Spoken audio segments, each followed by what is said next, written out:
time we pull it down, we shout Harambe. The seventh one, we pull down and we hold until all of the breath is out of our lungs. That way the universe and all of our ancestors know that we are serious about pulling together. 1, 2, 3, Harambe! Harambe! Harambe! Harambe! Harambe! Harambe! Harambe!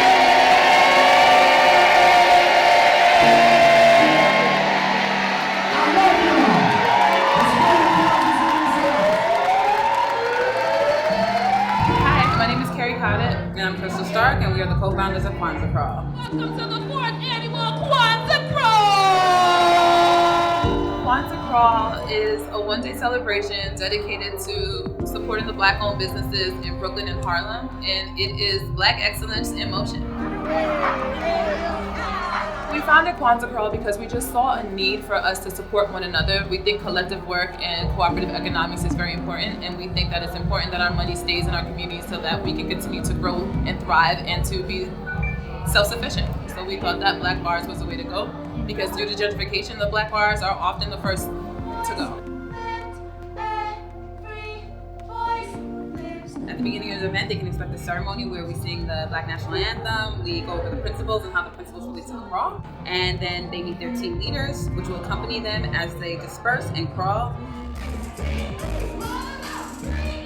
The team leaders have bullhorns and music playing, so it's literally a party in the street. They will see about 4 bars that will rotate every 2 hours, and they can expect to meet up with other teams as they crisscross and join as they go to each venue. Yeah. We out here stopping traffic. Yeah. So I got involved because this guy, How many of us? about 2 years ago, him and another mutual friend hit me up and was like, "What are you doing the day after Christmas?" I was like, "Nothing." He was like, "All right, we need you to help us out with something." All right, so listen, yo, we team 27. Team 27. I'm one of your team leaders. So I didn't know what I was getting into. So we get there, and I get a megaphone and a shirt. And he's like, "Yeah, yo, we need a team leader. Hold us down." That being said, we're gonna take a walk down Nostrand. So I think the first and foremost part is to just be sort of a facilitator guide for your team to make sure that they at least get from each spot safe, right? And then once you're in there, get everybody engaged. The big aspect of it is just a big network. So you get to meet people that you usually don't have nothing really in common sometimes. And I think the common denominator for everyone that participated was the fact that, you know, it was something that they wanted to do. So like, for example, you know, yes, the day after Christmas, you're off probably, but you know, you like to go out, right? You bring your friends to go out. You like to go out to drink. So why not encompass all 3 of those things into an event that you can have fun with? I'm bringing out last call. It's last call, y'all. So my name is Bill Pridgeon, and I am the owner of Kingston Public House. This is our first experience with Kwanzaa Crawl.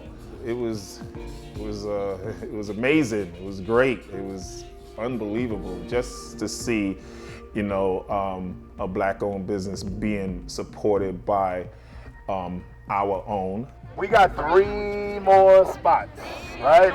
So I think the key word is just resources, right? So like if you pour back into anything, you pour into a new business, the business grows, the business hires Black people, and then they get their money, and then they open up businesses, and so forth and so on, you know?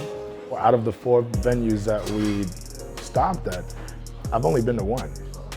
And I'm like, when was this place open, right? So, you know, it also fuels, you know, some sort of relevance, so that with people who aren't necessarily out and about or may not even be from Brooklyn, right? And they go to certain venues and they see exactly like how organized it is, or how, you know, something good about it that will make them want to come back. For Kingston Public House, we benefited from the Kwanzaa Crawl as a business. I believe primarily it was for exposure, since we only been open a year, and this is not a large venue. People tend to walk by, and some of the Kwanzaa crawlers actually was like, "Hey, I live around the corner. I didn't even know this exists." The other benefit was the fact that it was on an off night, and it helped generate money that we wouldn't have made on an off night at that level. You know, we was looking at the numbers. And they told us last year they actually in one day poured in $250,000 Right. into these bars. $250,000 is not no small amount of money. That's money. And now wait till the numbers come in this year, because it was 5,000 people that participated. Yeah. When you think about it, for one day, and the day after Christmas, where it's a dead zone. So, like, it's a win-win situation with this.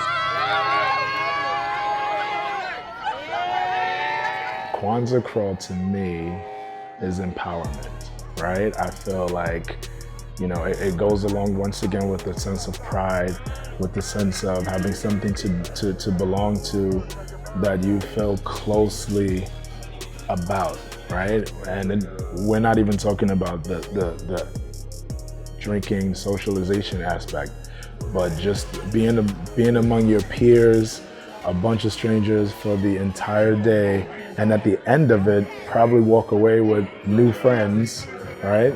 And you know, with that umbrella of the fact that it's like for us, right? Right. That just, you know, you can't help but to be empowered by that.